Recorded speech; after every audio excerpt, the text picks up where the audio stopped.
Ichiban Kasuga is a career criminal whose loyalty to the Yakuza is unmatched. But as I play through Yakuza Like a Dragon for the first time, I noticed something about Ichiban that you do not often see coming from video game protagonists. He demonstrates real-world leadership skills and principles that are oftentimes not very obvious coming from video games. Because of my position as a college professor, I'm always watching my students' interactions with others, evaluating the situations that they share in class, and then trying to compare them to what we've been discussing over the course of the semester. That leadership radar is always on, and I was surprised when Ichiban's actions set it off for me. You see, Ichiban perfectly demonstrates one of the principles found inside Stephen Covey's 7 Habits of Highly Effective People: the circle of influence and the circle of concern. The primary idea behind the circle of influence and concern is that when we focus on the things that we can control, we're more than likely to gain influence in our lives over the things that we cannot control. The opposite, however, is also true. When we focus on the things that we cannot control, our influence or our ability to do anything productive shrinks. I want to share with you 2 prime examples from Ichiban's life that stood out to me from the first 10 hours of the game. With that being said, keep in mind I am going to spoil parts of the first 10 hours while trying to be as vague as I possibly can. Early on in the game, Ichiban finds himself dumped near a homeless camp in an unfamiliar town with nothing but his stained suit and his wits about him. Ichiban has found himself in a very tough situation. However, he quickly befriends one of the members of the camp, Namba, and sets out to try to make enough money to eat and to get by.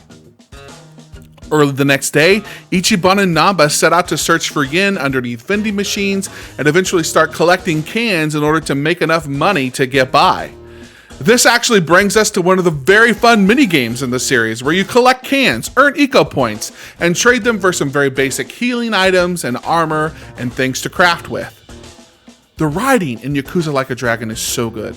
There's a natural flow from being homeless to collecting cans in a mini game that I had to 100% before moving on to the next part of the story.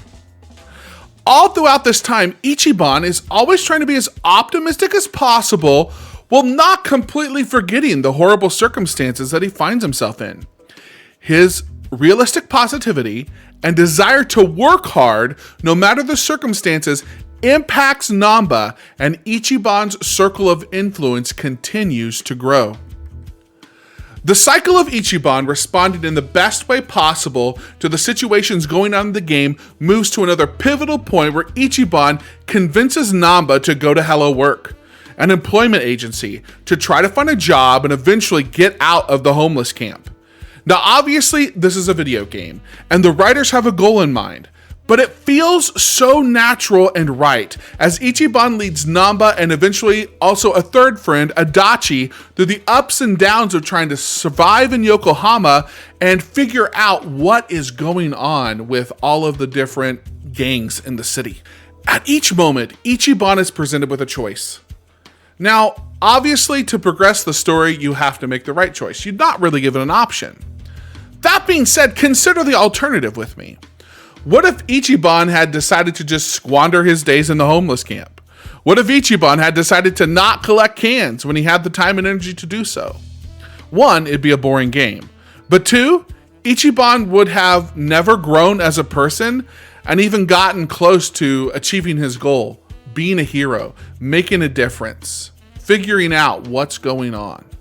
Ichiban's decision to go to Hello Work and to try to find employment was another example of working within his circle of influence, the things that he could actually control. His choice to take on a difficult but doable job opens up a door for he and Namba to move out of the homeless camp and into a room with somewhere comfortable to sleep. They celebrate each little victory before moving on to the next challenge.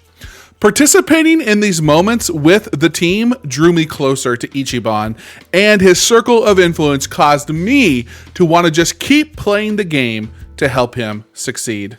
Yakuza Like a Dragon is a dramatic experience. It's heavy at times, just like real life, only without the turn-based battles.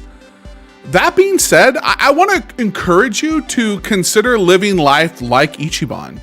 Think about the things that you do have control over and focus on them.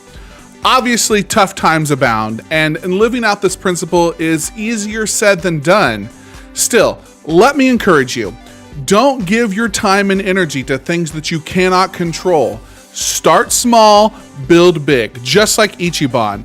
Just focus every day on the things that you have control over. Thanks so much for watching this video. Hit that subscribe button and ring the bell so that you know when I post my full review of Yakuza Like a Dragon. It's a long game and it's taking me some time to beat here at the end of the semester. I'm extra busy. However, I just had to share with you how much Ichiban had been impacting me. Thank you so much for watching, and we'll see you next time.